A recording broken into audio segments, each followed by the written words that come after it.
প্রথম আইসি ভাই, দেখলাম যে অনেক বেচা কিনা হয়, মিজান ভাই অনেক লোকে খাবার খাইতে আছে, আমিও আইসি খাইতে। আপনি কি খেয়ে সন্তুষ্ট? হ্যাঁ ভাই, অনেক সন্তুষ্ট ভাই। কোথা থেকে আসলেন? কিশোরগঞ্জ থেকে ভাই, কিশোরগঞ্জ থেকে আসছেন। আপনি তো মানে হচ্ছে যে জায়গা থেকে আসছেন সেখান থেকে তো আপনার দেখা গেছে কি যে এই পর্যন্ত আসতে অনেক পরিশ্রম করে আসতে হয়েছে। শুধু যে আপনি টাকাই খরচ করছেন তাতে নয়, আপনার মূল্যবান সময়ও গেছে, সেই সাথে শারীরিক পরিশ্রম গেছে। আপনি কি মনে করছেন যে আপনার এটা যথেষ্ট একটা সুন্দর আউটপুট পেয়েছেন তার জন্য?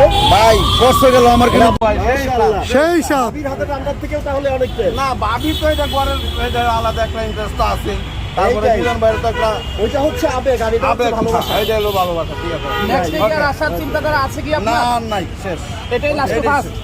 থ্যাংক ইউ আজকে মন ভরে খেয়ে যান নাকি? ওই জায়গা খাওয়ার সুযোগ দেন ভাই। আচ্ছা ঠিক আছে।